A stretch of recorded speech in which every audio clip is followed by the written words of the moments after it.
Bonjour à tous, j'espère que vous allez bien. Je vous retrouve aujourd'hui pour vous proposer une petite revue express autour d'une nouvelle collection que vous avez peut-être vu passer sur les réseaux sociaux, puisque cette année, en parallèle des lancements pour les fêtes, NYX nous propose une collection La Casa de Papel en partenariat avec Netflix. Ça fait déjà plusieurs années que des marques de cosmétiques collaborent avec des licences de films ou de séries pour nous sortir des collections comme ça assez thématiques. Je vous ai par exemple déjà parlé de la palette Bébé Yoda issue de la série The Mandalorian avec Colourpop sur la chaîne, mais il y a des dizaines d'autres exemples dans ce genre-là. Et c'est vrai que cette collection, La Casa de Papel, est sortie à l'occasion du lancement de la nouvelle saison, je crois, sur Netflix. Alors pour tout vous dire, je ne faisais vraiment pas partie du cœur de cible pour ce lancement, tout simplement parce que je crois que j'ai regardé les 2 premières saisons de cette série et après j'ai complètement lâché, c'était beaucoup trop répétitif, ça me plaisait pas.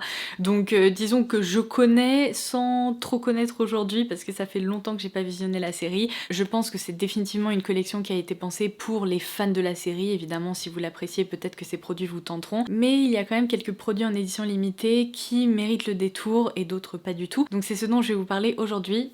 C'est parti. Alors, puisque je l'ai dans la main, on va justement se concentrer sur la pièce maîtresse de la collection, je dirais. NYX a lancé cette palette en forme de masque de Dali, puisque dans la série La Casa de Papel, les cambrioleurs, ou braqueurs on va dire, parce que c'est pas des cambrioleurs, les braqueurs ont des masques de Dali justement sur le visage pour qu'on ne puisse pas les reconnaître, et donc on retrouve cette figure emblématique au niveau de la palette. Alors je peux vous dire un truc, on est loin de l'époque où les produits NYX coûtaient moins de 10 €, parce que cette palette est quand même proposée au tarif de 39,95 €, ce qui est loin d'être donné pour une marque de drugstore. J'ai l'impression que ces dernières années, les tarifs ont augmenté. Donc je dirais que si elle vous tente, vous risquez d'être un petit peu partagé entre le fait de craquer tout de suite puisqu'il s'agit d'une édition limitée, ou de potentiellement attendre qu'il y ait des codes promo sur l'e-shop ou des réductions même sur d'autres e-shops, parce que j'ai vu que la collection était également dispo sur Beauty Bay, parce que 40 € une palette chez NYX, ça commence à faire mal. Je pense qu'il s'agit définitivement de l'objet le plus collectionnable justement au sein de cette collection, tout simplement parce que sa forme est très originale, c'est une palette qui est quand même très complète et évidemment son design sort complètement de l'ordinaire. Alors en termes de forme justement, c'est peut-être pas le plus pratique à ranger, mais ça passe, elle est pas trop épaisse. Donc je vais vous proposer des zooms sur tous les produits de cette collection pour également pouvoir vous montrer des swatchs, et je vais vous montrer un make-up que j'ai réalisé avec cette palette, parce que comme je vous le disais, c'est vraiment le produit qui m'a le plus tenté parmi les nouveautés. Et je dois dire que malgré son tarif que je trouve un peu élevé, j'aurais préféré qu'elle soit proposée autour de 30 €, ça m'aurait semblé peut-être un peu plus juste. Je dois dire que j'aime beaucoup le fait qu'on retrouve un mélange de fard mat, de fard lumineux et de vrais fards à effet, parce que depuis que j'ai testé la palette Ultimate Utopia, j'ai réalisé à quel point NYX est quand même très doué pour formuler des fards assez foil, vraiment très métalliques, très lumineux. Et là j'apprécie justement le fait qu'on retrouve plusieurs teintes dans cette catégorie de fard à paupières, et je dirais que c'est l'attrait principal de cette palette. Dans l'ensemble, je dois dire que mon avis par rapport à cette palette est très positif. Je trouve que l'harmonie proposée est très jolie, les fards métalliques comme ça avec un effet un peu foil sont très sympa à porter, les mats se travaillent bien, et puis j'aime le fait qu'il y ait quand même pas mal d'options à l'intérieur, puisque c'est une palette qui est assez large, donc on aime avoir des options avec ce genre de grosses palettes. Un point important à noter cependant, je regrette vraiment, mais vraiment très fort, le fait qu'il n'y ait aucun fard lumineux qui soit suffisamment clair pour être vraiment placé en coin interne en tant que touche lumière. Quand on regarde tous les fards qui sont glissés dans cette palette, on pourrait penser que le plus clair c'est State Secrets, mais en fait il est trop doré. Donc ça c'est vraiment dommage, parce que là vous voyez il y a 3 teintes, donc un mat un peu beige, un mat un peu rosé et un beige un peu satiné. Et bien ces fards sont tellement proches qu'ils auraient pu retirer une teinte mat pour insérer une vraie touche lumière, c'est-à-dire un champagne neutre ou un champagne très clair, de façon à pouvoir apporter un peu de lumière par rapport à certaines teintes qui sont plus foncées. Donc ça c'est ce que je regrette. Après c'est vrai que en la comparant avec la Ultimate Utopia, je crois que je préfère toujours l'autre, qui fait définitivement partie de mes palettes préférées chez NYX. Celle-ci je dirais qu'elle est sympa, elle est originale, après c'est pas un coup de cœur absolu, mais elle mérite quand même le détour, elle est réussie. En revanche, mon avis diffère complètement pour cette palette qui s'intitule El Professor, qui est également sortie évidemment dans la collection La Casa de Papel. Alors déjà franchement, on va dire qu'ils sont pas trop foulés, c'est un packaging tout à fait classique, et c'est tout de même une palette qui coûte 17,95 €, et je vais vous montrer à l'intérieur, elle ne contient que 9 fards à paupières, voilà qui est mieux, et franchement quand je l'ai ouverte, je me suis dit waouh, elle n'a rien, mais vraiment rien de spécial. On est ici face à une majorité de fards mat qui sont franchement communs. Aujourd'hui, retrouver un brun un peu effet bordeaux, des teintes chaudes comme ça, un peu orangées, un marron, encore une fois un peu chaud, une teinte framboise, ça s'est déjà vu et revu dans plein de palettes. Même chez NYX, je suis sûre qu'il existe des palettes un peu similaires. Le seul fard à effet, ça serait celui-ci, mais je le porte aujourd'hui au niveau du centre de ma paupière et je trouve qu'il est très orangé, très chaud. Je trouve pas que l'harmonie proposée soit particulièrement jolie ou réussie. Après les fards en tant que tels, j'ai rien à leur reprocher, ils se travaillent plutôt pas trop mal, mais en fait cette palette ne m'inspire pas du tout. J'ai essayé de créer des looks avec et à chaque fois, c'était franchement moyen, ça avait rien de transcendant. J'ai à chaque fois ressenti le besoin d'incorporer d'autres fards typiquement plus lumineux ou des fards à effet pour créer des looks un peu plus sympas finalement.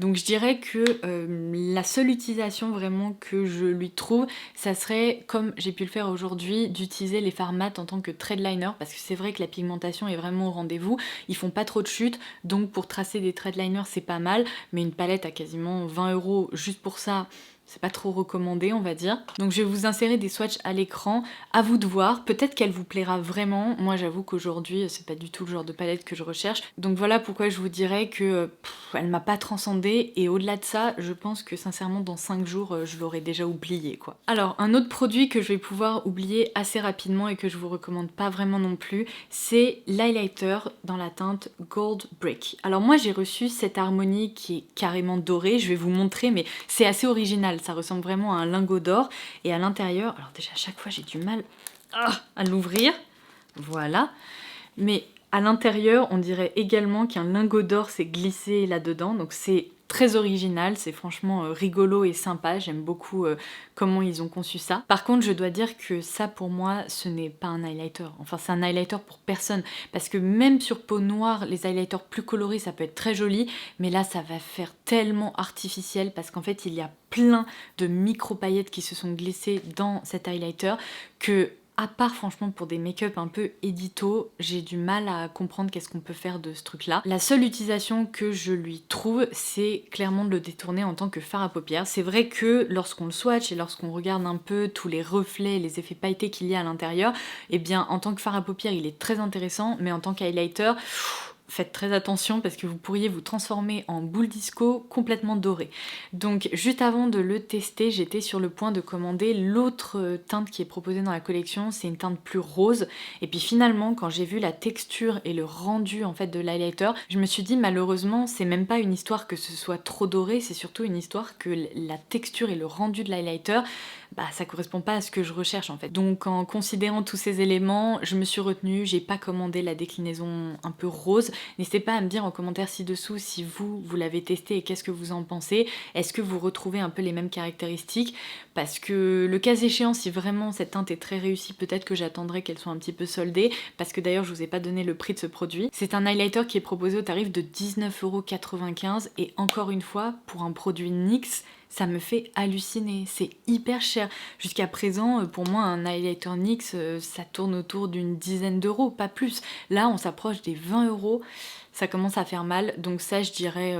passez votre tour, c'est pas sensationnel, sauf si vous recherchez un fard lumineux complètement à effet comme ça, très doré, là vous pourriez peut-être l'envisager. La nouveauté qui me plaît le plus dans cette collection, sans aucune surprise si vous suivez mes vidéos, ce sont les nouvelles teintes des Epic Wear Liners de chez NYX, tout simplement parce que ces crayons, je vous en parle depuis, je sais pas, peut-être 1 an et demi, quelque chose comme ça maintenant, et je les aime tellement, je m'en sers tellement, c'est juste fou. J'adore ces crayons parce qu'ils tiennent super bien en muqueuse. On peut à la fois les utiliser en tant que liner finalement, même pour créer des smokies en les estompant, parce que la texture est crémeuse, elle se blende et après elle se fixe, elle ne bouge plus. Donc cette caractéristique fait qu'on peut s'en servir en effet en tant que base par exemple de fard à paupières, en base de smoky, ou juste en trait de liner assez classique comme un crayon finalement, mais aussi en muqueuse. Et quand je réalise des looks un peu colorés et que je cherche justement à ajouter une touche colorée en muqueuse, ces crayons là ils sont extra, donc j'étais ravie de voir qu'il y a 5 nouvelles teintes qui sortent dans cette collection. Donc elle complète plutôt bien la gamme déjà existante, parce que c'est vrai qu'il y avait plein de couleurs qui étaient proposées, mais j'ai pas retrouvé vraiment de doublons par rapport à ce que j'avais dans ma collection. Mais je dirais que si vous aimez cette formule, c'est plutôt très chouette de retrouver 5 nouvelles couleurs. Donc si une ou plusieurs vous plaisent, ce sont des éditions limitées, donc foncez, et c'est d'ailleurs je pense le produit que je vous recommande le plus au sein de cette collection. Ensuite je vais passer très rapidement sur cette nouveauté parce que c'en est pas vraiment une. Ils ont également incorporé l'Epic Ink Liner dans cette collection. Le produit est strictement le même, ils ont juste revu le packaging. Donc si c'est un eyeliner que vous appréciez et que vous aimez la Casa de Papel, peut-être que ça vous fera délirer d'ajouter ça dans votre panier, mais sinon c'est pas une nouveauté. C'est un eyeliner qui est sympa, mais depuis que j'ai testé l'eyeliner Aiko, je le trouve plus performant que celui-ci, et il y a également d'autres eyeliners à des tarifs assez similaires finalement que j'apprécie presque plus que celui-ci. Donc il est sympa, mais j'ai déjà trouvé un petit peu mieux. Si vous voulez, je vous laisserai mes recommandations en barre d'infos sous cette vidéo, parce qu'il y a aussi des meilleures options en K-Beauty. Donc voilà. Et alors sachez que dans cette collection, vous pourrez également retrouver des rouges à lèvres. Alors là, pareil, ça n'a rien de transcendant en termes de packaging, puisque on retrouve juste les noms des personnages, je crois, parce que si je me souviens bien, il y a une fille qui s'appelle Tokyo dans la série. Donc moi en l'occurrence j'ai reçu la teinte Tokyo. Alors c'est le fail absolu, parce que là comme ça on aurait pu croire qu'il s'agit d'un rouge au sous-ton un petit peu rose, et finalement plus je l'applique, plus la couleur se développe en mode fuchsia sur mes lèvres, et c'est typiquement le genre de sous-ton que je déteste. Je trouve que ça me complimente pas du tout, ni le teint, ni les yeux, ni quoi que ce soit. Donc cette couleur là pour moi c'est un fail, mais bon, ils ont rien d'exceptionnel même en termes de formule, c'est juste un rouge à lèvres finalement crème assez classique. Il n'est ni bon ni mauvais, je dirais que je le catégorise un peu dans la catégorie genre ok pourquoi pas, mais cette couleur là malheureusement m'a déçue parce qu'elle ne me va pas du tout. Et voilà, j'en ai terminé avec cette vidéo concernant la nouvelle collection La Casa de Papel proposée par NYX. Je vous l'avais dit en début de vidéo, je voulais vraiment que ce soit une revue express qui vous offre un tour d'horizon de toutes ces nouveautés. J'espère vraiment que cette vidéo vous aura plu, qu'elle aura pu vous être utile. Si vous avez craqué sur des produits et que vous avez un retour à me faire, même sur d'autres teintes par exemple, n'hésitez pas à laisser vos petits commentaires sous cette vidéo. Et le cas échéant, n'hésitez pas à me dire ce que vous pensez justement de la collection. Est-ce que certains produits vous tentent ou pas du tout? J'ai hâte de vous lire, et en attendant la prochaine, je vous embrasse très fort et je vous dis à très vite. Bye bye!